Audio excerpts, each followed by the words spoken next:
अस्सलाम वालेकुम नाज़रीन, प्रोग्राम अॼु जी ॻाल्हि में मां आहियां जी मेज़बान सबीन मेमण। नाज़रीन, अॼो को ॾींहुं इन हवाले सां बि अहम आहे त अॼु वफ़ाक़ी बजट पेश कई वई आहे, जंहिंजो अवाम खे बेसब्री सां इंतज़ारु हुयो त साल 2014-15 जी बजट में अवाम खे कहिड़ो रिलीफ मिली सघंदो। पर अचानक हिकु ॿी ब्रेक थींदड़ ख़बर मीडिया ऐं अवाम जो फोकस चेंज करे छॾियो। सा आहे मुत्तहिदा क़ौमी मूवमेंट जे सरबराह अल्ताफ़ हुसैन जी लंडन में मेट्रोपॉलिटन पुलिस हथां गिरफ़्तारी। MQM जे सरबराह खे London metropolitan police money laundering case में हिरासत में वरितो आहे। नाज़रीन, इन केस जी जांच त गुज़िरियल 1.5 साल खां थी रही हुई ऐं मुख़्तलिफ़ वक़्तनि ते MQM जे सरबराह इन ॻाल्हि जो इज़हार पिणु कंदो रहियो त मथस अजाया इल्ज़ाम लॻाया पिया वञनि ऐं लंडन पुलिस संदसि जीअण हराम करे छॾियो आहे। जीअं इहा ख़बर ब्रेक थी त केतिरा ई शहर ऐं कारोबार पाण मुरादो बंदि थी विया। हिकिड़ी अफ़रा तफ़री वारी सूरत हाल पैदा थी वई, जेतोणीकि MQM जी राब्ता कमेटी जे डिप्टी कन्वीनर नदीम नुसरत लंडन मां ॻाल्हाईंदे कारकुननि खे पुरअमन रहण जी अपील पिणु कई। पर उन बावजूदि CNG स्टेशन ऐं पेट्रोल पंप्स बंदि थी विया, अवाम खे मुश्किलातुनि खे मुंहुं ॾियणो पियो ऐं माण्हू घरनि ॾांहुं मोटण ते मजबूर थी विया। अॼोके प्रोग्राम इन मौज़ू ते ॻाल्हाईंदासीं। असां लाइन ते पंहिंजनि महिमाननि खे बि फ़ोन कॉल ते वठंदासीं। असां स्टूडियो में महिमान आहिनि senior reporter Sindh TV news जा सीनियर रिपोर्टर मुश्ताक सरकी साहब। मुश्ताक, अॼोकी सूरत हाल ते अगरि ॻाल्हि कजे जेका अफ़रा तफ़री वारी हिकिड़ी जीअं ख़बर ब्रेक थी त हिकिड़ी अफ़रा तफ़री मची वई सूरत हाल में, माण्हू खे कुझु सम्झ में न पिया आयो त जेका ख़बर ब्रेक थी आहे इन जी तस्दीक या तरदीक किथां थी सघंदी। कुझु वक़्त ताईं जेका MQM जा ज़रिया बि इन ख़बर ते तबसरो करण खां लवाईंदा रहिया। सभिनि महिरबानी। इहो त एक्सपेक्टेड हुयो त ईअं थियणो आहे। हाणे कॾहिं थियणो आहे इहो कंहिंखे पतो न हुयो त इहो लेटर ऑन थियणो आहे या सूनर थियणो आहे। इहो ज़हन त सभिनी जो तयारु हुयो, MQM वारा पाण कारकुननि जा हुजनि या आम शहरी मुल्क जा, ख़ासि तौर ते कराची जा जेके रहवासी आहिनि। ज़हनी तौर ते त सभई तयारु आहे what is happening there or here. उते ऐं हिते छा थो थिए, सभिनी को सोशल मीडिया हुजे या मेन स्ट्रीम मीडिया या असांजा चैनल अपडेट रखियूं पिया अचनि समूरनि मामलनि को। हाणे जेको शुरूआती जेके बि मूवमेंट्स हुया, जीअं इहा ख़बर ब्रेक थी,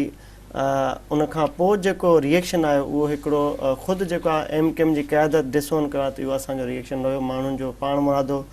रद्द अमल आहे। उन में शुरूआती जेके इतला पहुता असां ताईं त हिकु अधु गाॾी में सड़ी आहे, हिकु अधु चिंची खे बि साड़ियो, हवाई फायरिंग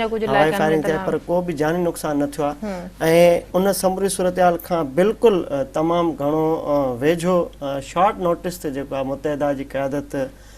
इन खे डिफ्यूज़ करण लाइ इन जेका मिथ हुई त छा थो थिए, छा थियण वारो आहे, छा थींदो, माण्हुनि खे डिस्कस करण जे लाइ जेके बि इहे शयूं थियनि पियूं, त उन में उन्हनि मीडिया टॉक कई। ऐं मीडिया टॉक खां अॻु हिकिड़ो मुख़्तसिर इन्हनि जो इजलास थियो पाण में, जेको राब्ता कमेटी पाकिस्तान ऐं लंडन जो इजलास थियो। उन में इहो तय कयो वियो त इन मामले खे हैंडल कीअं करिणो आहे ऐं समूरी सूरत हाल खे कहिड़े नमूने संभालणो आहे। उन खां पोइ फौरी तौर ते उन्हनि पहिरियों भेरो आहे जो असां हमेशह इन जी इवेंट्स खे कवर कयो आहे त 3 बजे इन्हनि टाइम रखियो प्रेस कॉन्फ्रेंस। 3:03 ते प्रेस कॉन्फ्रेंस टाइमली MQM जी पंहिंजी पॉलिटिकल हिस्ट्री में इहा टाइम ते शुरू थी प्रेस कॉन्फ्रेंस। उनजो मुख्य सबबु इहो त फौरी तौर ते उन्हनि जो मैसेज कन्वे करणो हो त आम जेके माण्हू आहिनि, कारकुन आहिनि, उन्हनि ताईं पंहिंजो उहो मोटिव पहुचाइनि त MQM छा थी चाहे, इन समूरी सूरत हाल खां पोइ कीअं मामला संभालणा आहिनि। उनखे शुरूआती तौर ते नदीम नुसरत इन खे जेको आहे एड्रेस कयो टेलीफोनिक लंडन खां त अल्ताफ़ हुसैन गिरफ़्तार न थियो। पुलिस ज़रूरु पहुती आहे, उनखे हाउस अरेस्ट कयो आहे, सर चले पई, बावजूदि जो त पोइ हू गिरफ़्तार थी चुके, पर ग्रेजुअली हाणे पाण MQM जी क़यादत उनखे संभाले पई, अॻिते माण्हुनि खे आगाही पई ॾिनी वञे। पर मुश्ताक, बर्तानिया में जेको बि सूरत हाल थिए थी त उनजो घणो असर पाकिस्तान में, ख़ासि तौर ते कराची में उनजो जेको रिएक्ट आहे उहो ॾिठो थो वञे, बाक़ाइदा हिकिड़ो असर पवंदो आहे। कराची, हैदराबाद जहिड़ा मुख्य शहर जेके आहिनि से बंदि थी था वञनि। अवाम खे अॼु बि इहो ई हो त हाणे अलाए छा थींदो, कहिड़ी सूरत हाल वञी बि, हिकिड़ी ख़ौफ़ वारी सूरत हाल थी वई। पर उनजे बावजूदि जेका प्रेस कॉन्फ्रेंस कई वई उन में इन सॼी सूरत हाल खे जेको आहे ॾिठो वियो त उन्हनि खे अवाम खे इहो ई चयो वियो त अवाम पुरअमन रहनि, अहिड़ो को बि रिएक्ट न कनि। तव्हां सम्झो था त इहो हिकिड़ो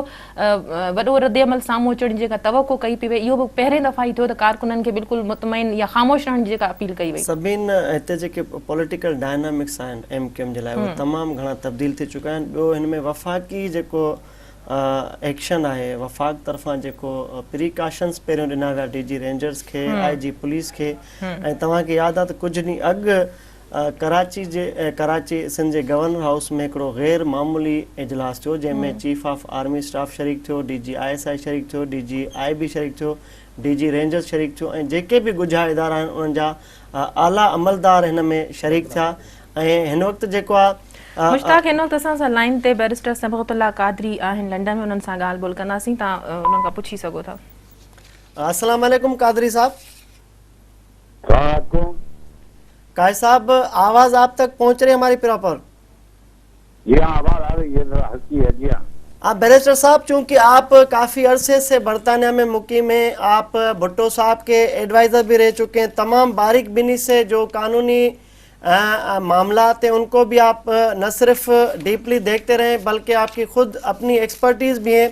क्वींस काउंसिल है आप बरतानिया में, तो ये जो ब्रेक थ्रू हुआ है बरतानिया में, MKM के सरबराह को मेट्रोपॉलिटन पुलिस ने बाज़ाब्ता अरेस्ट कर लिया है, इसको आप किस तरह देखते हैं? आप हमारे नाज़रीन से शेयर करें कि वहाँ के कवानीन क्या है और पोस्ट अरेस्टेशन सिचुएशन क्या होती है वहाँ पर। देखिए, उन्हें प्रोसीड ऑफ क्राइम एक्ट के तहत गिरफ्तार किया गया है, जिसके मानी है कि पुलिस ये इल्जाम लगा रही है कि उनके पास से जो रकम निकली थी वो रकम क्रिमिनल एक्टिविटीज के जरिए हासिल की गई थी। अब वो क्या क्रिमिनल एक्टिविटी है मैं नहीं मालूम, लेकिन उनका कहना ये है कि इससे कबल पुलिस ने उनके दफ्तर से, उनके घर से खासी भारी रकम दरियाफ्त की थी, तलाशी ली गई थी और रकम निकली थी। पुलिस का कहना है कि ये सारी रकम जो है ब्लैक मनी थी, जो कराची में क्राइम के जरिए हासिल की गई थी। तो कानून ये है अब कि अब पुलिस ने उन्हें गिरफ्तार कर लिया है। पुलिस उनसे आज बाकायदा सवालात पूछताछ करेगी थाने के अंदर, और उसके बाद पुलिस फैसला करेगी कि आया उन्हें चार्ज किया जाए या जमानत से छोड़ दिया जाए या फिर मजीद एक्सटेंशन हो सकता है। पुलिस कल 24 घंटों के बाद मजिस्ट्रेट से कहे कि हमें और टाइम दें ताकि हम पूछताछ कर सकें। लेकिन कल आज वो पुलिस थाने चले गए हैं, पुलिस थाने में उनसे पूछताछ की जा रही है और 24 घंटे के बाद हतमी तौर पर पता चलेगा कि आया पुलिस उन्हें जमानत पे छोड़ दी है मजीद तो तहकीकात करने के लिए या उन्हें चार्ज करती है। अगर चार्ज किया गया, उनको इल्जाम बाकायदा लगाया गया, तो उन्हें फिर अदालत में पेश किया जाएगा जहां उनकी जमानत की दरख्वास्त दी जाएगी उनके वकीला की तरफ से। और अगर मजिस्ट्रेट समझता है और पुलिस ऑब्जेक्ट नहीं करती तो उन्हें जमानत हो जाएगी। अगर पुलिस ऑब्जेक्ट करती है फिर भी जमानत हो सकती है, लेकिन फिर मजिस्ट्रेट उन पर कंडीशन लगा सकता है। मतलब ये कि अपना पासपोर्ट को अदालत में जमा कराएं, जमानत जमा कराएं, कंडीशन अदालत के अख्तियार जो चाहे कंडीशन लगाएं, पुलिस थाने में रिपोर्ट करें। लेकिन अब मसला बड़ा सीरियस इल्जाम है। अगर ये इल्जाम खुदा न खास्ते साबित होता है तो 14 साल तक की सजा हो। अच्छा कादरी साहब,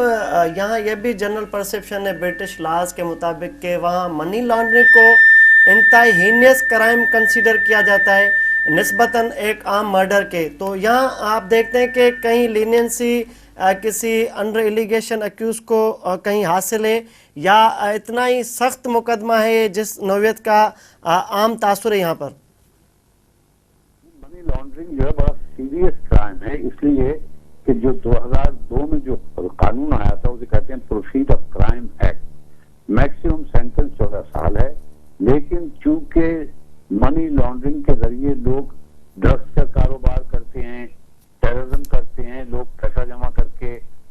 लोग भत्ता लेके पैसा भेजते हैं, लोगों पे जुल्म करते हैं, ये पैसा डकैती से, चोरी से, बेईमानी से हासिल होता है, ड्रग बेचने से या गन लेने से। बहुत सीरियस लिया जाता है इस मसले को और इसमें जेल की सजा होना लाजमी। अच्छा, यहाँ ये भी एक जो सर्किल है मुत्तहिदा कौमी मूवमेंट की क़यादत का, उनमें ये भी एक जो ये केस है उसके बाद ये उसको आई ओपनर के तौर पर कंसिडर कर रहे हैं। इसके बाद जो एक बड़ा हाई प्रोफाइल केस है, खुद जो स्कॉटलैंड यार्ड के लिए बड़ा सवाल निशान है कि इतना अरसा गुजरने के बावजूद डॉक्टर इमरान फारूक कत्ल केस में कोई ब्रेक थ्रू नहीं हुआ, डिस्पाइट के वो 2 अक्यूज भी सामने आ चुके हैं। तो उसके जो फुटप्रिंट्स हैं, कहा यह जा रहा है और ये तशवीश है यहाँ पर कि मे भी इस चार्ज के बाद उस चार्ज में भी इनको फिट किया जा सकता है। ये तो मुझे नहीं मालूम कि यहाँ की पुलिस किसी को फिट नहीं करती है। यहाँ की पुलिस जो है, और मैं यहाँ की पुलिस सपोर्ट नहीं कर रहा हूँ, लेकिन ज्यादातर पुलिस हमारे पाकिस्तान की तरह नहीं है किसी को फिट कर दे। पुलिस हाथ डालती है शहादत के ऊपर। अब पुलिस ने कहा है कि 2 अफराद जिन्होंने कत्ल किया है, जिनको सब मालूम है, उनके फिंगरप्रिंट्स पुलिस के पास हैं, उनका DNA जो पुलिस चाहती है।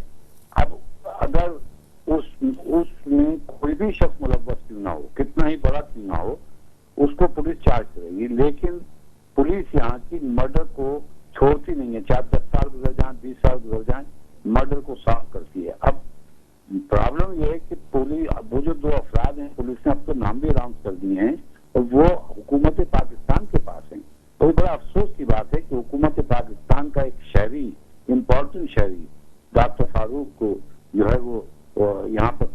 गया, शहीद किया गया। और बरतानवी पुलिस कहती है कि उनके ख्याल में मुलजिम जो है वो इस वक्त पाकिस्तान की हिरासत में है। ये शर्म की बात है पाकिस्तानी हुकूमत के लिए कि वो एक पाकिस्तानी के कातिलों को पनाह दिए हुए। अच्छा कादरी साहब, इंटरप्ट कर रहा हूँ आपको। कादरी साहब ये बताएं कि इन किस्म के जब ये मामला सामने आते हैं, हाई प्रोफाइल केसेस होते हैं और आप बरतानिया में हैं और तमाम मामलात को भी आप देख रहे हैं, तो जो सफारती ताल्लुकात होते हैं इसमें समझते हैं कि मनी लॉन्ड्रिंग केस में जो MKM के सरबराह की गिरफ्तारी है उसमें कोई ऑन बोर्ड रखा गया होगा पाकिस्तानी सरकार को या स्पेसिफिकली वजारत दाखिला को? मुझे यकीन है कि वजारत दाखिला को बरतानवी हुकूमत ने पहले से बता दिया होगा। जरूरी नहीं होता बताना, लेकिन अगर पुलिस ने फैसला किया था कि इतनी अहम शख्स के ऊपर वो हाथ डालेंगे, अल्ताफ हुसैन की एक बहुत बड़ी सपोर्ट है पाकिस्तान में, इसलिए वहाँ पुलिस बरतानवी हुकूमत को मालूम था कि पाकिस्तान में उसका रिएक्शन होगा। उस रिएक्शन को तैयार करने के लिए बरतानवी हुकूमत ने यकीनन पाकिस्तानी हुक्काम को बताया होगा, पाकिस्तानी वजीर दाखिला को बताया होगा। वजीर दाखिला से मुलाकात भी हुई थी हाल ही में, मुझे यकीन उन्हें मालूम था, लेकिन पता नहीं तो पुलिस बरतानवी हमारी हुकूमत ने पाकिस्तान में एक्शन नहीं लिया। और सिंध में जो गड़बड़ मची है, ये जिम्मेदारी थी हुकूमत की कि वो एक्शन लेती, क्योंकि जहाँ तक इस मुल्क का ताल्लुक है कोई हाई प्रोफाइल नहीं होता, जुर्म होता है। यहाँ की पुलिस जो है वो कोई भी कितने बड़ा इंसान क्यों ना हो उसको गिरफ्तार करती है। यहाँ के MPs पकड़े गए हैं, यहाँ के बड़े बड़े लोगों के ऊपर जुर्म के मुकदमा चले हैं, अभी मुकदमे चल रहे हैं, बड़े बड़े BBC के रिपोर्टर। बरतानिया में कानून से बालातर कोई शख्स नहीं। आपने कहा कि अल्ताफ हुसैन की बड़ी फॉलोइंग है, तो क्या यहाँ पर जो रद्दअमल है, प्रोटेस्ट है, स्ट्राइक्स है या जलाओ घेराव है, इसका असर कभी बरतानिया पर पड़ सकता है इस केस पर? बरतानिया पे किसी भी केस पे बरतानिया पे असर नहीं पड़ सकता, क्योंकि बरतानवी पब्लिक इस बात को बर्दाश्त नहीं करेगी कि अगर किसी शख्स ने जुर्म किया है तो उस शख्स को सियासी बुनियादों पे रिहा नहीं किया सकता। जिस तरह की इस मुल्क में किसी शख्स पे जुर्म का इल्जाम नहीं लगाया जा सकता किसी इनोसेंट शख्स पे, महज सियासी बुनियाद पे, क्योंकि वो यहाँ की बरतानवी हुकूमत का मुखालिफ है, यहाँ के पॉलिसी का मुखालिफ है। इसलिए हमारे थर्ड वर्ल्ड की तरह नहीं है। यहाँ की पुलिस आजाद है, अदालतें टोटली आजाद है। मैंने यहाँ 40 साल प्रैक्टिस की है, मैं ये कह सकता हूँ यहाँ ज्यूरी ट्रायल होती है, बहुत कम इनोसेंट अफराद जो है उन्हें गलती से कन्विक्शन। अच्छा काजी साहब, लास्ट क्वेश्चन हमारे व्यूअर्स को आप बताएं कि यहाँ एक अनरेस्ट भी है और प्रिकॉशंस या प्रेडिक्शंस भी सामने आ रही हैं मुख्तलिफ तरीकों से। अगर अल्ताफ हुसैन कन्विक्ट होते हैं या अंडर ट्रायल रहते हैं, हाउ लॉन्ग इट टेक्स, और कि ये सारी सूरत-ए-हाल के बाद अल्ताफ हुसैन का पॉलिटिकल कैरियर क्या होगा? क्या वो यूं ही स्पीचेस करते रहेंगे? और लीगल एक्सपर्टीज आपकी क्या कहते हैं, जब अब ये बाज़ाब्ता अरेस्ट भी हो चुके हैं, पॉलिटिकल उनकी जो वहाँ एक्टिविटीज़ हैं या जो कमांड करते थे अपनी पार्टी को, वो अब किस हद तक वो महदूद हो जाएंगे या उनको इजाज़त नहीं होगी सियासी पॉलिटिकल? ये सियासत से तो मैं जानता नहीं पाकिस्तान की सियासत क्या हाल है, लेकिन मुझे अभी भी मैं उम्मीद करता हूँ, दुआ करता हूँ कि अल्ताफ हुसैन साहब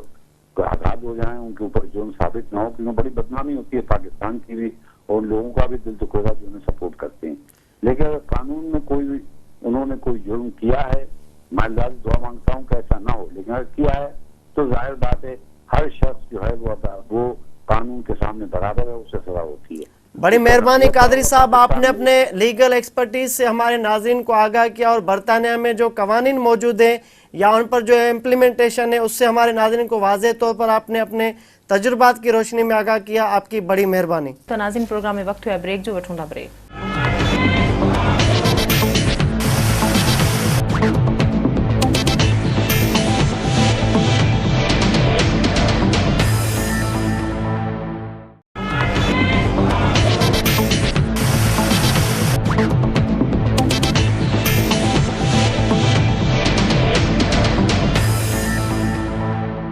कि जी तव्हां सवाल कयो त हिते जेको जलाव घेराव थिए थो या माण्हुनि जो जेको रद्द अमल आहे उनजो असर बर्तानिया ते पए थो त इन जो मिसाल असांखे मिलंदो त अल्ताफ़ हुसैन ते इहो इल्ज़ाम इन जी बि तफ़्तीश जेका आहे सा थी रही आहे त कारकुननि खे इश्तियाल में आणण जे हवाले सां जेके बयान बात जेको कुझु अर्सो अॻु में इन तरह जो टेलीफोनिक ख़िताब ते ॻाल्हि ॿोल थी हुई अल्ताफ़ हुसैन जी पंहिंजनि कारकुननि सां त जॾहिं ते रद्द अमल जॾहिं ते साम्हूं अचे थो त इन जी बि उते जांच कई थी वञे त उतां वेही करे जेको आहे सो पाकिस्तान जेका में टेलीफोनिक ख़िताब ज़रिए कारकुननि खे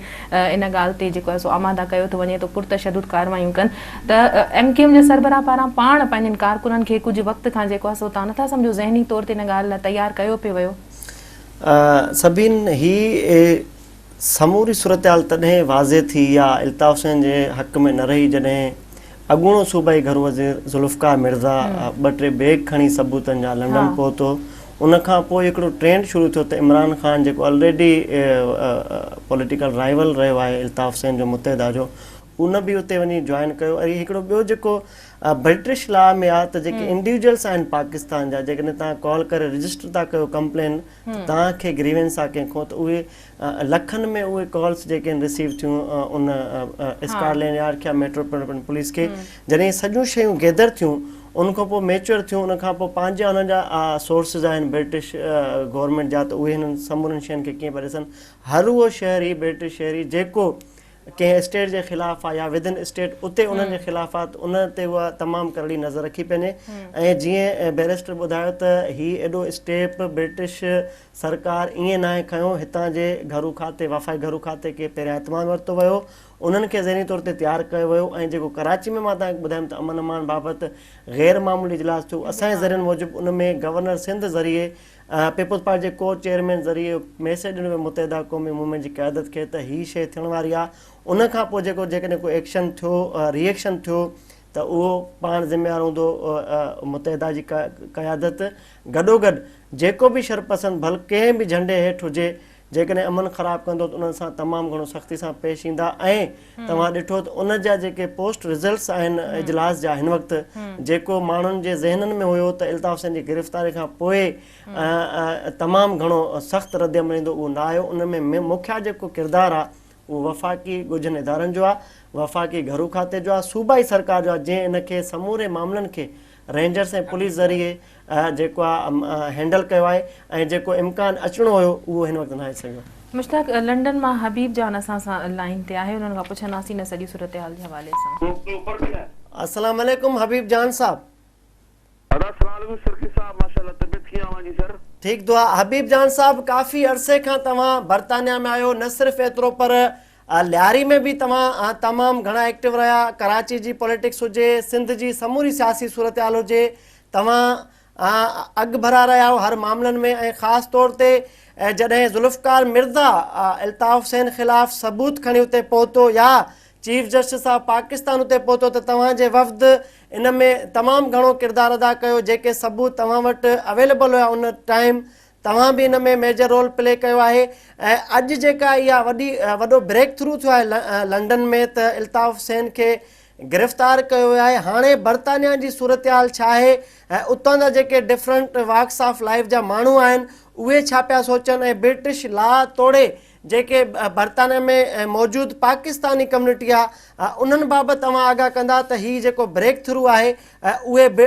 बरतानवी शहरी पाकिस्तानी ओरिजिनल जेके आहिनि उहे कीअं पिया ॾिसनि समूरी सूरत हाल खे? अॻु में तो सरगी साहब इहो वरी साबित थियो कि बरतानिया में जेको इंसाफ़ जो बोल बालो आहे, ऐं मूंखे तमामु ॾाढी दुख सां चवां थो कि या प्राइम मिनिस्टर ऑफ पाकिस्तान या नवाज़ मोहम्मद शरीफ ऐं साबिक़ सदर जनाब आसिफ अली ज़रदारी साहब कोशिश कई आहे कि ब्रिटिश कानून ते भी कोई पंहिंजो असर रसूल इस्तेमालु करे। त मूं हिन सां रिक्वेस्ट कंदुसि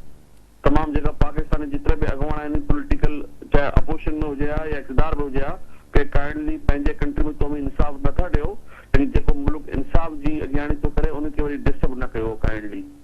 बी हिते वरी शुक्रगुज़ार आहियां मूं डॉक्टर ज़ुल्फ़कार मिर्ज़ा साहिब जो कि हू जेकी स्टार्ट कई हुई माशाअल्लाह अल्लाह ताला उनमें बरकत ॾिनी आहे। ऐं साबित के जेका माण्हू चवंदा हुआ कि M5, M6 या CIA या इंटरनेशनल कुव्वतें अल्ताफ़ हुसैन को सपोर्ट करती, तो साबित ही थियो कि जिन मुल्कों में इंसाफ होता है वहाँ पे कोई सोर्स काम नहीं आती। तो अॼु जेको माशाअल्लाह ब्रिटिश में जेकी स्कॉटलैंड पुलिस जेकी कोशिश कई आहे, जिन में असांजी भी कोशिशूं हुई, हाणे मूं वरी तव्हां तो ख़ुशीअ सां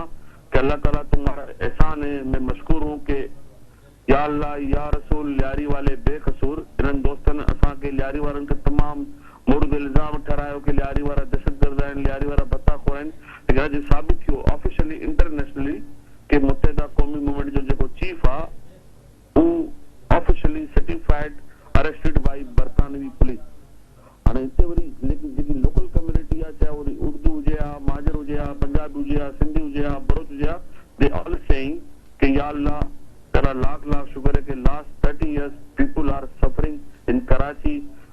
जेको मर्डर हूंदा हुआ, जेकी डकैती हूंदी हुई, जेकी बि शहर जी बदअमनी हुई, उहो all going to account of MKM। अच्छा हबीब जान हिते इहो इम्कान हुयो त जेके मफरूज़ा हुया, अफ़वाहूं हुयूं या हिकिड़ी मिथ चइजे त इल्ताफ़ हुसैन जी इम्कानी गिरफ़्तारी खां पोइ वॾो हिते रिएक्शन ईंदो, जीअं इमरान फारूक जे मर्डर खां पोइ सवे माण्हू क़तल थिया, केतिरा ई ॾींहं शहर बंदि रहियो, जेको इकोनॉमिक स्पाइनल आहे पाकिस्तान जो उहो तमामु घणो ब्रेक थियो। अॼु जी ॻाल्हि कजे त जीअं इहा ख़बर एयर थी मेन स्ट्रीम मीडिया ते त 700 पाउंड सां जेको आहे स्टॉक एक्सचेंज क्रैश थी आहे ऐं इन जा जेके आउटकम्स हुया, नेगेटिव आउटकम्स हुया, जेको एक्सपेक्ट कया पिया विया त शायदि को रतो छाण थींदी, वॾो हिते को रद्दमल ईंदो, पर उहो न आयो। इन में तव्हां छा था सम्झो त वफ़ाक़ी सरकार जी उहा स्ट्रेटजी आहे या सिंध में मुक़ररु रेंजर्स ऐं पुलिस जी का अहिड़ी अहम स्ट्रेटजी आहे या ख़ुदि जेको आहे मुतहिदा क़ौमी मूवमेंट जी क़यादत जो हिकिड़ो मैच्योर डिसीशन आहे त पुरमन तरीक़े सां हिन मामले खे डील कजे? तव्हां छा था सम्झो इम्कानी रिएक्शन छो न आयो आहे? सही, हिनमें मूं चवां थो कि जेकी उर्दू स्पीकिंग बिरादरी आहे उहो तमामु पढ़ियल लिखियल क़ौम आहे, हिननि खे सभिनि खे ख़बर आहे। जेका अॻवान आहिनि, हिन में फारूक सितार हुजे हा, हैदर अब्बास रिज़वी हुजे हा, या वसीम अख्तर हुजे हा, या जेका डॉक्टर मक़बूल ख़ालिद रिज़ा, खे हिते यूनाइटेड किंगडम में बरतानवी हुकूमत हिननि खे हर शइ क्रिस्टल क्लियर पेश कई आहे कि ही असां में सबूत आहिनि, इहे माण्हू आहिनि। हाणे जेका ॿ फोटो जेका रिलीज़ कया आहिनि regarding to Imran Farooq murder, तो credit goes to all Urdu speaking community. और असांजी भी रिक्वेस्ट ये कि आप लोग बरतानवी इंसाफ पे यकीन रखो। जब जंग दोए मजीम हो रही थी तब भी चर्चिल ने पूछा था कि इंसाफ की क्या सूरत हाल है। तो असांजी भी ख्वाहिश है कि थी सके कि जनाब के इमरान फारूक जो मर्डर भी कोई कुवत कई है तो मतलब इतने केस हलंदो, हर चीज नीट एंड क्लीन थी वेंदी, ब्लैक एंड वाइट में थी वेंदो। बाकी मुझी दरख्वास्त आहे आर्मी चीफ सां ऐं नवाज़ शरीफ साहब सां कि साईं इहो बेहतरीन मौक़ो आहे। अॻ में अभी चवंदा हुआ कि कराची का अमन हिंदुस्तान ने तबाह किया है, कराची का अमन इसराइल ने तबाह किया है, कराची का अमन अफगान दहशतगर्दों ने बर्बाद किया है। हाणे जेको मौक़ो आयो आहे कराची में, तो जेका मूं हाणे रिक्वेस्ट थो कयां फेडरल मिनिस्टर जेको आहे साईं निसार अली खान साहब कि जेका ॿ माण्हू जेका हाणे स्कॉटलैंड जेकी फोटो रिलीज़ कई आहे, हिकिड़ो नालो आहे मोहसिन अली सैयद, ॿियो नालो आहे काशिफ, उनके कानूनी तौर पे कोई तरीक़ो अहिड़ो कढियो इन्हनि खे हर हाल में हैंड ओवर टू ब्रिटिश। अच्छा हबीब जान, ये भी अफ़वाहूं आहिनि, हाणे ज़ाहिरा मुल्क में न वॾे ख़बर खां पोइ नवां बहस बि छिड़िया आहिनि त MKM में वॾो धड़ो बि साम्हूं अचण वारो आहे ऐं लंडन में सलीम शाहज़ाद जेको MKM जो बाग़ी अॻुवाण आहे, मुस्तफ़ा कमाल, अनीस काइम खानी, वॾो हिकिड़ो ग्रुप साम्हूं अचण वारो आहे। MKM हक़ीक़ी जो सरबराह आफ़ाक़ अहमद बि काल्ह जेको आहे दुबई वञिणो, पर अचानक हुनजो प्रोग्राम पोस्टपोन थियो आहे। चवनि पिया त इल्ताफ़ हुसैन जी गिरफ़्तारी खां पोइ जेको आहे हिकिड़ो वॾो ग्रुप साम्हूं ईंदो। अहिड़ी का चुरपुर लंडन में ॾिसण में अचे पई तव्हांखे? सरगे साहब हिकिड़ी ब्रेकिंग न्यूज़ आहे, हमाद सिद्दीकी अमेरिका वियल आहे, हाणे मुंहिंजी ॻाल्हि ॿोल थी आहे, ही इज़ इन ह्यूस्टन। हाणे मुस्तफ़ा कमाल जी बि सुभाणे हुते रवानगी आहे अमेरिका में। जेका MKM जा अॻुवान आहिनि, दे आर गोइंग टू मीट यूनाइटेड स्टेट टुमारो मॉर्निंग। हाणे सलीम शहजाद साहब दुबई में वेठल आहे, इहा अवांजी ॻाल्हि बिल्कुलु ठीकु आहे। जेका सलीम शहजाद हिते हूंदो हो लंडन में, अॼुकल्ह जेको दुबई वियो आहे, उन्हनि खे बाक़ाइदा स्कॉटलैंड जेकी आम ख़्याल ई आहे कि स्कॉटलैंड हर शइ हर अॻुवान खे चई आहे कि बाबा इहे असां वटि सबूत पिया आहिनि, इहे जेको ब्लैक एंड वाइट हर शइ असां वटि आहे। वॾी महिरबानी हबीब जान साहब, तव्हां तफ़सीलन असांखे आगाह कयो त लंडन में ख़ासि तौर ते बरतानिया जे मुख़्तलिफ़ शहरनि में जेके पाकिस्तानी रहनि पिया उन्हनि में कहिड़ी सूरत हाल आहे, या हीउ जेको ब्रेक थ्रू आहे इहो कहिड़ी शइ जो नतीजो आहे, ऐं विदिन MKM जेको बरतानिया में रिफ्ट आहे उन में केतिरी सदाकत आहे, अवां तफ़सीलन असांजे व्यूअर्स खे आगाह कयो। अवांजी महिरबानी। त नाज़रीन, प्रोग्राम में वक़्तु आहे ब्रेक जो, वठूं था ब्रेक।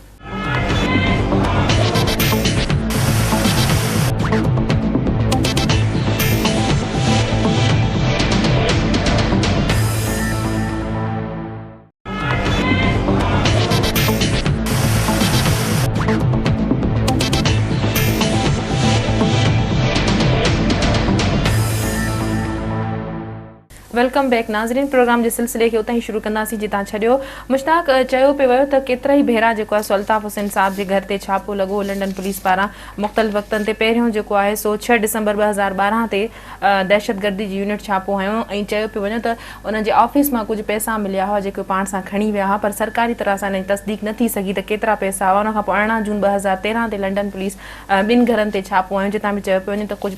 पैसा मिलिया हुआ जेका रक़म हुई जंहिंजो काथो कोन ॿुधायो वियो हो। तव्हां सम्झो था त मुकमल सबूतनि आधार उन खां पोइ 1.5 साल खां जांच हलंदी रही, मुख़्तलिफ़ अफ़वाऊं गर्दिश कंदियूं रहियूं, पर हाणे जेका गिरफ़्तारी अमल में आई आहे उहा मुकमल सबूतनि ऐं गवाहियुनि जे आधार ते कई वई हूंदी। बिल्कुलु ज़ाहिर आहे बरतानवी पुलिस आहे, को असांजो इहो थाणो कल्चर न आहे त जंहिंखे खणी तव्हां रखो पोइ चर्थ जूं ॿ राडूं हणी छॾियो, पोइ पुछणो न आहे। हे महज़िब मुल्क आहिनि, उन्हनि जा तरीक़ेकार ऐं ख़ासि तौर ते जॾहिं बरतानिया जी ॻाल्हि अचे थी त स्कॉटलैंड यार्ड जी पंहिंजी हिकिड़ी तमामु रिच क्रेडिबिलिटी आहे, सॼी दुनिया में वॾी सुठी साख रखंदड़ पुलिस आहे। न सिर्फ़ु उहा पंहिंजे बरतानिया पर जेके बि हिस्ट्री में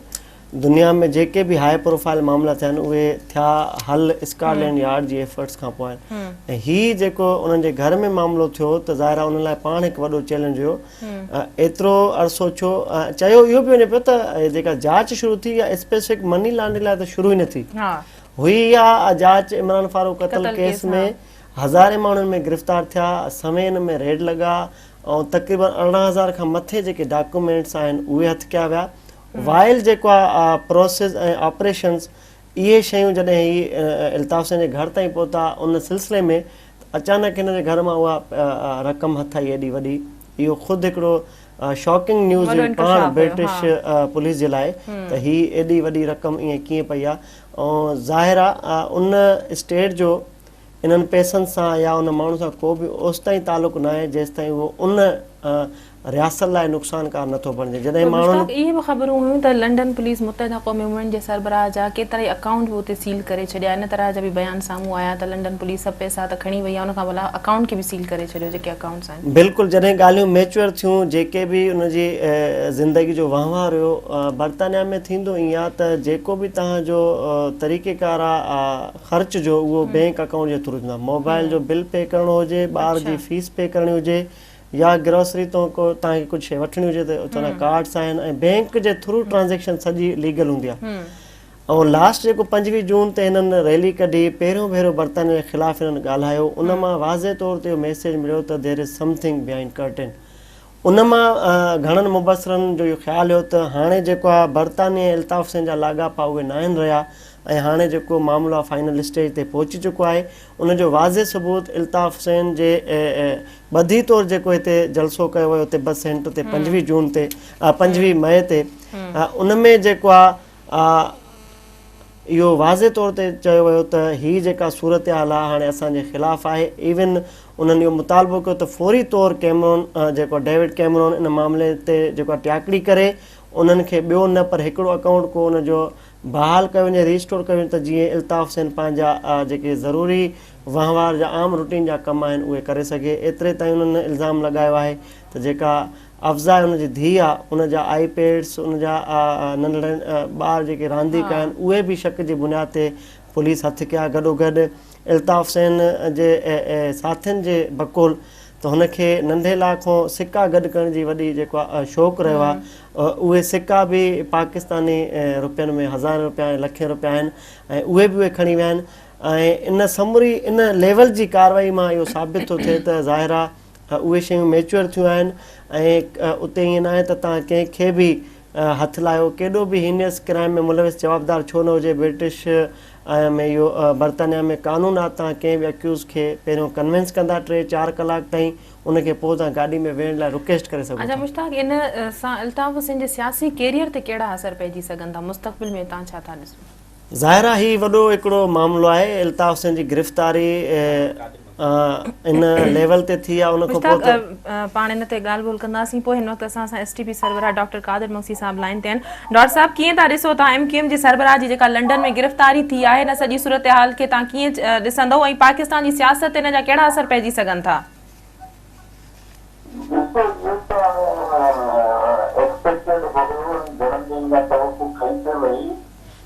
उन्होंने हिकिड़ी ॻाल्हि इहा आहे त को माण्हू चवे थो त असां सां इंतकामी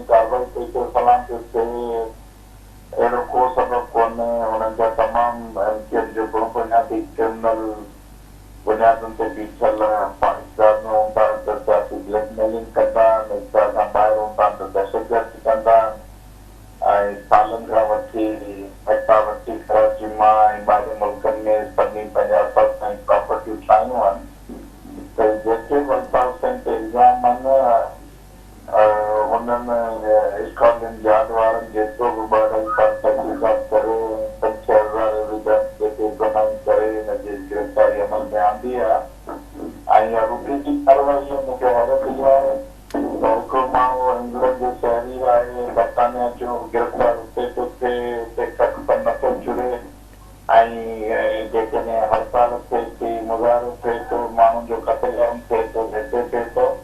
पाकिस्तानी सरकार त गुज़िरियल 5 सालनि खां हिननि जे ॾोहनि खे प्रोटेक्ट कंदी रही पहिरीं निगरानी कंदी रही आहे पर हीउ जेको नवां हिननि जा हुकूमती हलाईंदो आहे उनमें पीपल्स पार्टी जी 5 साल ज़रदारी हुकूमत हिननि खे प्रोटेक्ट कंदी रही हींअर हुननि खे गवर्नर जेको हुननि जो वेठो आहे संदो हुकूमत हुननि खे प्रोटेक्ट करे पई चौधरी निसार साहब जेको अञा 2 माण्हू जेके इमरान फारूक जे क़त्ल में गुरबरन रहमान मलिक जे ज़माने में गिरफ़्तार थिया उहे अञा ताईं इन्वेस्टिगेशन हुनजे हवाले कोन थिया त पाकिस्तानी सरकार त इन्हनि सभिनी हुनजे क्राइम्स बराबरि शरीक बि आहे ऐं हुनखे प्रोटेक्ट करे पई त मूंखे सम्झ में नथो अचे त हिननि जा जेके इहे जेको बि सियासी मुज़ाहिरा ऐं मसइला आहिनि इहे बेसूब आहिनि ऐं थियणो कुझु कोन्हे इनजे बावजूद बि छो जो बरतानिया जी सरकार चर्चिल जे ज़माने खां वठी जेको मक़ौलो मशहूरु हो त अदालतुनि में इंसाफ़ आहे या न आहे त हुननि त पंहिंजी इंसाफ़ जी समूरी तक़ाज़ाउनि खे पूरो पंहिंजे हिन कानूनी ऐं इंसाफ़ जे प्रोसेस खे जारी रखियो आहे बाक़ी बैनुल अक़वामी स्तर ते अञा जेके ॿिया इक़्तिदार जा मर्कज़ आहिनि मसलन वाशिंगटन आहे मसलन दिल्ली आहे मसलन इसराइल आहे इहे समूरी ताक़तूं जेके आहिनि उहे त कंहिंखे सपोर्ट कनि पियूं मुकमल तौर ते उनखे नारेली सियासी हथर सां हुनखे बचाइण जे लाइ मसरूफ़ हलनि इंटरनेशनली प्रेशर विझनि पिया लॉबिंग कनि पिया इहो चवणु हाणे दारोमदार सॼो हिन ते आहे अल्ताफ़ हुसैन मां त काफ़ी ज़माननि खां चवंदो रहियो आहियां त लंडन वारनि हुननि खे गिरफ़्तार कयो आहे पाकिस्तानी सरकार हुननि खे दरख़्वास्त अल्ताफ़ हुसैन हिते केतिरनि क़त्लनि ऐं सिंधी ॾोहनि में घुरिबल आहे जेकॾहिं अल्ताफ़ हुसैन जो हिते घुरायो वेंदो त आउं सम्झां थो त अल्ताफ़ हुसैन जेको आहे कननि में हथ विझी सियासत खां रिटायर थियंदो ऐलान करे ॾींदो ऐं MQM वरी पंहिंजे कंहिं नए शिकिल में साम्हूं ईंदी ऐं हिन मुल्क में जेको अदम इस्तक़ाम जी जेका फिज़ा आहे उन फिज़ा ऐं दहशतगर्दी जी सूरत मां काफ़ी हद ताईं माण्हुनि खे छुटकारो मिली सघे। अच्छा डॉक्टर साहब तव्हां ॻाल्हि कई त सिंध हुकूमत उन्हनि खे जॉइन करायो प्रोटेक्ट करे रही आहे पर कुझु जेके सियासी मुबसर आहिनि उहे पीपल्स पार्टी जे को चेयरमैन आसिफ अली ज़रदारी जे इन ताज़े जेको MQM खे जॉइन करायो आहे उनखे सियासी दानिशमंदी करार ॾेई रहिया आहिनि ऐं इहो बि चवनि पिया त जेके सघारियूं धुरियूं आहिनि उन्हनि खे इहो इल्मु हुयो त कॾहिं इहो फ़ैसिलो गिरफ़्तार जो थियण वारो आहे ऐं उनखे ट्रेजरी बेंचनि ते वेहण जो मक़सदु बि इहो आहे त को एॾो सख़्तु रद्दअमल न अचे MQM तरफ़ां जॾहिं उहा हुकूमत में हूंदी त उहो जस्टिफाई न करे सघंदी रद्दअमल ऐं अॼु जेको रद्दअमल तव्हांजे साम्हूं आहे उहो को एतिरो ख़ासि त न इहो रद्दअमल असां काफ़ी सालनि खां रिपोर्टिंग पिया कयूं कराची में त इहो 3 कारकुननि जे क़त्ल खां पोइ बि एतिरो रद्दअमल ईंदो आहे पर जेका हाइप क्रिएट कई वई त जॾहिं अल्ताफ़ हुसैन गिरफ़्तार थींदो त इहे बि ॻाल्हियूं ॿुधण में आयूं त 100 ॾींहंनि ताईं कराची बंदि रहंदी ऐं छा था सम्झो त हीउ जेको रद्दअमल आहे या ख़ुदि जेको सिंध हुकूमत में MQM जो शामिलु थियणु आहे को उनजो बेनिफिशरी सिंध हिन वक़्तु आहे हुनजी? ॾिसो इहे सभु हिकिड़ा पंहिंजी भाड़ियाई खे ऐं इंसाफ़ दुश्मनी जे गाॾियुनि खे ऐं मौक़े परस्ती जी सियासत जी लेपापोती करे पंहिंजे ॾोहनि खे लिकाइण जो रवैयो आहे जेको ई रवायती जागीदार सियासत कंदी रही आहे ऐं पीपल्स पार्टी ख़ासि तौर ते इहो कमु शुरू कयो आहे। कैनेडा जी सरकार कैनेडा में MQM वारनि घणा माण्हू मारिया जेकर कैनेडा जी सुप्रीम कोर्ट हुनखे चई छॾे त टेररिस्ट पार्टी आहे हिनखे बैन करे छॾियो हुनजी ऑफिस थी खुली सघे कैनेडा में हिते त हज़ार माण्हू क़त्ल थिया आहिनि सॼे माण्हुनि जो FIR हुनजे नाले ते दाख़िल आहिनि अरबा रुपया पाकिस्तान जा फुरिया विया आहिनि ऐं पाकिस्तानी सरकार ऐं असांजी हुकूमत इहो ॿुधाए त असां हिननि जो हुकूमत में हिन में करे शामिलु कयो आहे त उहो रद्दअमल न थिए रद्दअमल छा थींदो छा था करे सघनि को इस्लामाबादी सरकार गिरफ़्तार कयो अल्ताफ़ हुसैन खे को सिंध जी सरकार अल्ताफ़ हुसैन खे गिरफ़्तार कयो आहे पर कंदा लंडन वारनि गिरफ़्तार कयो हुननि खे हिननि खे रद्दअमल ॾेखारियो त लंडन में वञी कनि हिते जेको बि रद्दअमल कंदा थिया हुन रद्दअमल सां बरतानिया सरकार छॾे ॾिनी त उनजो असां इमरान फारूक भी त लंडन में क़तल थियो, उनजो जेको 3 ॾींहं हिते सिलसिलो रहियो सॼी सिंध में, ख़ासि तौर ते कराची में। इमरान फारूक खे पाण मारियो त कंहिं मारियो त उनजे खून खे ख़तम करण जी हिकिड़ी कोशिशि हुई, इमरान खे कंहिं मारियो? माण्हुनि इहो पे एक्सपेक्ट कयो त ओड़ो ई रद्द अमल शायदि अची सघे थो, पर हिते जेके सियासी मुबसिर आहिनि कीअं उन लाइ अची सघे थो? उनखे ख़बर त अल्ताफ सिंध जेको हींअर गिरफ़्तार आहे, हिते जेको बि रद्द अमल कंदा त अल्ताफ सिंध केस ते उते नेगेटिव असर पवंदा। हू पंहिंजे पाण साह बचाइण में पूरा कीअं जेको सो रद्द अमल कंदा त पैगाम ॾींदा दहशतगर्द आहियूं। अच्छा, इन्ही जो डॉक्टर साहब इन्ही जो हिकिड़ो ॿियो भी माण्हू जो क़त्लेआम थींदो। डॉक्टर साहब अॼोके इन रद्द अमल जो डॉक्टर साहब थोरो इहो पॉइंट ॿुधी वठो मुश्ताक, त पाकिस्तानी सरकार हींअर एमक्यूएम सां गॾु आहे। जेकॾहिं इन रद्द अमल में एमक्यूएम कराची में को रद्द अमल कंदी, माण्हू जो क़त्लेआम कंदी,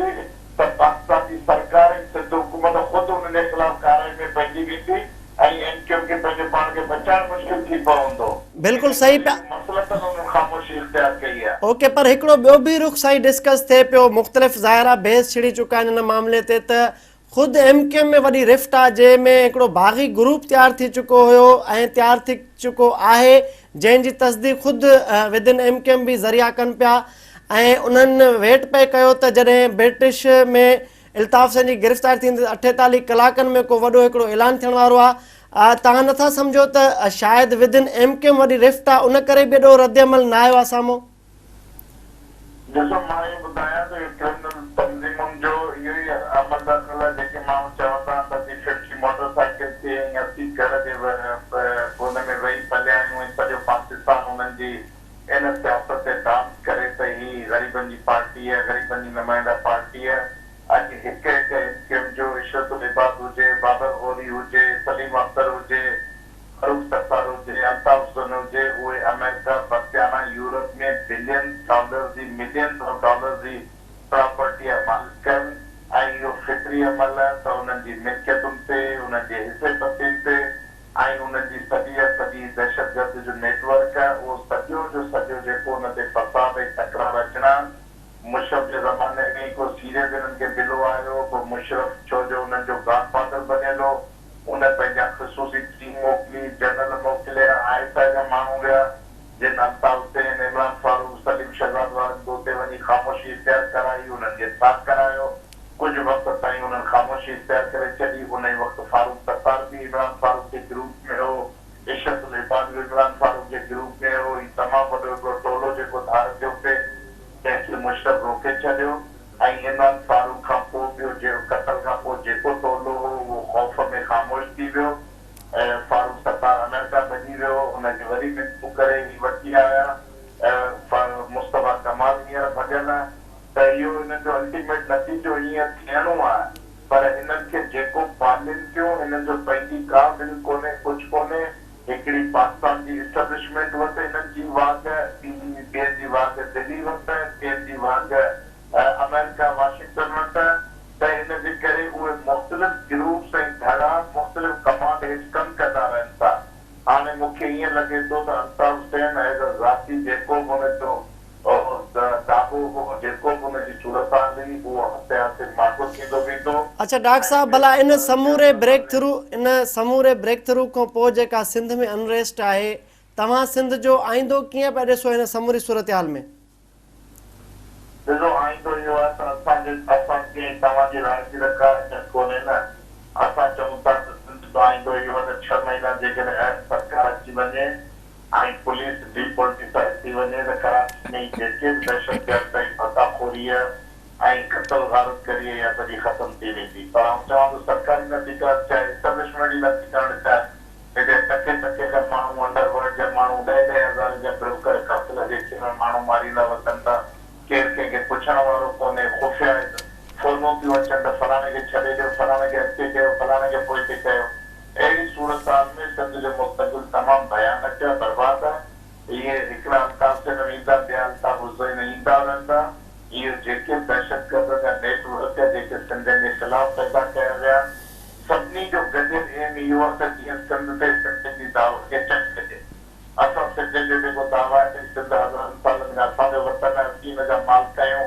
हाकमियत जो इख्तियार असांजो हुजे, फैसला असांजी बुनियादी असांजी वतन ते हलनि।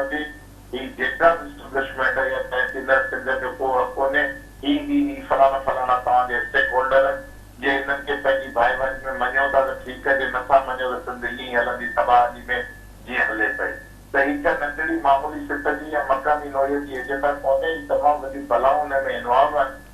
अफ़सोस इहो आहे त असां सिंध जा माण्हू न सिधी ॻाल्हि सम्झी सघूं था न उनखे सही तरीक़े सां एड्रेस करे सघूं था वॾी महिरबानी डॉक्टर साहब अवां पंहिंजे ख़्यालनि खां असां नाज़रीन खे आगाह कयो जेका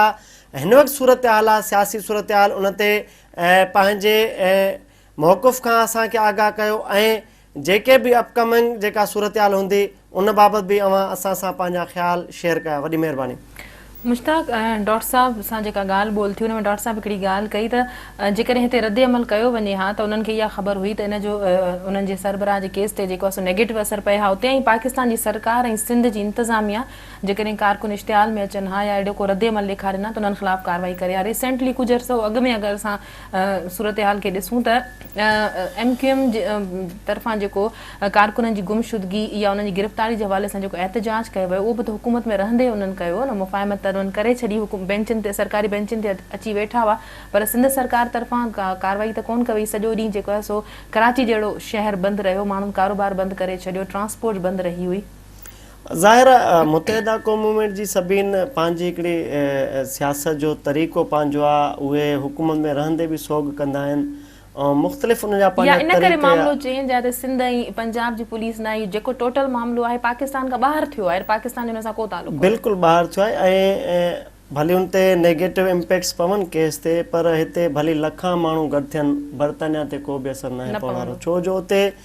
पुलिस इम्पार्शल आहे गैर जानबदार आहे ख़ुदि जेका सरकार उतां जी आहे उहा बि असरअंदाज़ न थी सघे अकॉर्डिंग टू देयर रूल ऐं हिन वक़्तु जेका सूरत हाल आहे जेकॾहिं हिते कुझु थिए बि अथो त उहो जस्टिफाइड न हूंदो हिकु त ही सिंध हुकूमत जो हिसो आहिनि ॿियो त वफ़ाक़ी सरकार जीअं असांखे बैरिस्टर सबगतुल्ला कादरी ॿुधायो त वफ़ाक़ी घरू खाते जी NOC खां पोइ ई कमु थियो आहे ऐं हिते जेको हाई कमिशन मुक़ररु आहे बर्तानिया जो पाकिस्तान में उहो वक़्तन फ़वक़्तन समूरे मामलनि खां वफ़ाक़ी सरकार खे ख़ासि तौर ते चौधरी निसार खे अपडेट कंदो रहियो आहे ऐं जेके इम्कानी एक्शन्स हुया उन खां बि बर्तानिया हिननि खे आगाह कयो आहे ऐं मां तव्हांखे ॿुधायां त हीउ समूरो जेको सूरत हाल आहे उहा पहिरियों भेरो आहे जो ख़ुदि जेको आहे कंहिं पार्टी सरबराह खे गिरफ़्तार कयो आहे ऐं लखनि जी दावेदार MQM चए थी त लखे फॉलोअर्स आहिनि मुतहदा सरबराह जा ऐं जॾहिं 9-0 ते माण्हू गॾु था थियनि त उन्हनि जो अंग समन में आहे ऐं को बि अहिड़ो मंज़र उते नज़र नथो अचे त न को रोए थो कारकुन न का औरत कारकुन रोए थी न को अहिड़ो सेंटिमेंटल असांखे मंज़र नज़र अचे मुश्ताक ब्रेक जो वक़्तु आहे ब्रेक खां पोइ इन ॻाल्हि ते इन ते ॻाल्हाईंदासीं त सियासी पार्टियुनि जे अॻुवाणनि पारां जेको रद्द अमल साम्हूं आयो आहे ख़ुदि वज़ीर आज़म जो बयानु आयो आहे त हिन मामले ते मुहतात रवैयो अख़्तियार कयो वञे ॿियनि मुल्कनि जे मामलनि ते असां जेको आहे सो डिस्कस नथा करे सघूं ब्रेक खां पोइ हुन ते ॻाल्हायूं था नाज़रीन प्रोग्राम में वक़्तु आहे ब्रेक जो वठूं था ब्रेक